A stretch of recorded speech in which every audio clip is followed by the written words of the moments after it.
Di sini saya ingin menjelaskan tentang sitologi kelenjar susu, sistem vaskuler, dan sistem syaraf ambing pada sapi.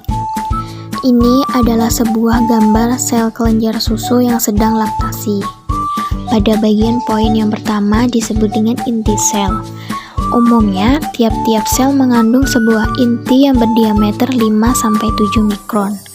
Inti dibungkus oleh suatu membran yang rangkap, di mana bagian luar dari membran ini membentuk bangunan yang disebut endoplasmic reticulum atau IR.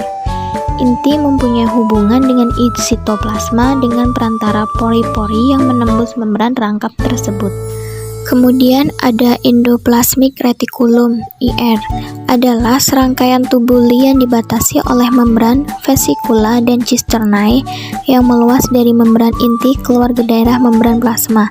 IR terletak sejajar satu dengan lainnya pada bagian basal dari sel dan juga di sekitar inti. Kemudian ada ribosom. Fungsi dari ribosom yakni tempat berlangsungnya sintesis protein. Lalu ada sitoplasma. Fungsi dari sitoplasma pada sel ini untuk menopang berbagai organel yang cukup penting. Sitoplasma akan bekerja dengan organ lainnya agar bisa melangsungkan kehidupan ternak. Kemudian ada lisosom. Pada lisosom ini merupakan organel yang memiliki fungsi dan peran untuk menyaring kotoran dan benda asing yang masuk ke dalam organel ternak, sehingga benda asing yang masuk tersebut dapat dibuang secara sempurna sehingga tidak mengganggu sistem sitologi dalam tubuh ternak. Kemudian di samping daripada lisosom ini terdapat aparatus Golgi yang berfungsi untuk sekresi sel. Lalu ada mitokondria. Fungsi dari mitokondria ini adalah untuk produksi ATP dan melakukan berbagai proses seluler yang meliputi metabolisme energi. Kemudian di dalam sitologi ini mempunyai protein-protein yang diantaranya yaitu vakuola dan protein Micelle. Lalu di situ terdapat lumen alveoli sebagai rongga tempat penyimpanan yang diperlukan untuk sel itu sendiri. Kemudian pada membran plasma memiliki beberapa fungsi yang diantaranya melindungi sel agar isi sel tidak keluar, menjadi tempat beberapa reaksi seperti reaksi oksidasi dalam respirasi, penerima reseptor atau rangsangan dari luar.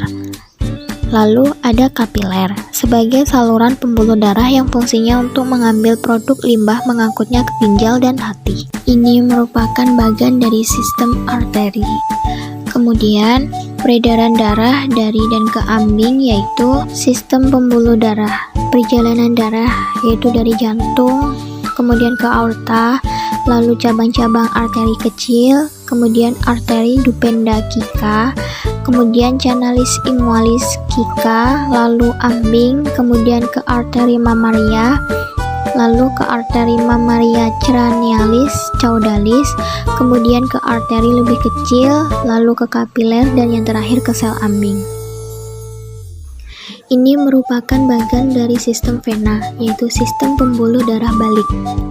Darah dari kedua bagian kanan dan kiri dari ambing keluar dari dua buah vena, yaitu vena pudenda externa dan vena abdominalis subcutaneous atau vena susu. Vena pudenda externa membentuk flexura sigmoidea sedikit di bawah canalis inguinalis, membagi diri menjadi cabang cranial dan caudal, dan kemudian bercabang-cabang lagi mengikuti arteria yang senama. Setelah darah melewati arteria pudenda externa, mengalir melalui vena iliaca externa dan vena cava posterior, dan kemudian ke jantung. Vena abdominalis subcutaneous merupakan kelanjutan dari cabang cranial dari vena mamaria dan meninggalkan ambing pada tepi anterior dari ambing. Vena tersebut berjalan sepanjang permukaan ventral dari cavum abdominalis dan berada langsung di bawah kulit. Vena abdominalis subcutaneous berjalan ke anterior dan menembus dinding abdomen pada masing-masing sisi dari cartilago xiphodeus. Tempat mana vena menembus cavum abdominalis disebut sumber susu atau milk well. Sesudah vena masuk ke dalam cavum abdominalis, maka ia menuju ke depan dan kemudian bergabung menjadi satu dengan vena thoracica interna yang kemudian berjalan ke vena cava anterior. Gambar selanjutnya yaitu ada gambar sistem syaraf ambing pada sapi. Lapisan dalam ambing dilengkapi dengan sistem syaraf yang terdiri atas dua tipe syaraf, yaitu serabut syaraf afferent atau sensoris dan serabut syaraf efferent atau simpatis. Fungsi utama dari serabut syaraf simpatis pada ambing adalah untuk mengontrol penyediaan darah pada ambing dan menginervasi otot-otot polos yang mengelilingi saluran-saluran susu dan otot-otot sphincter dari puting susu. Sistem syaraf mengatur aktivitas di luar kehendak dan merupakan bagian dari syaraf tepi yang menginervasi kelenjar susu. Sistem syaraf pada ambing terdiri dari yang terkenal dengan nervus lumbalis 1, nervus lumbalis 2, nervus inguinalis, nervus perinealis, vertebra lumbalis 1, vertebra lumbalis 6, dan sacrum. Selanjutnya yaitu ada gambar refleks pengeluaran susu.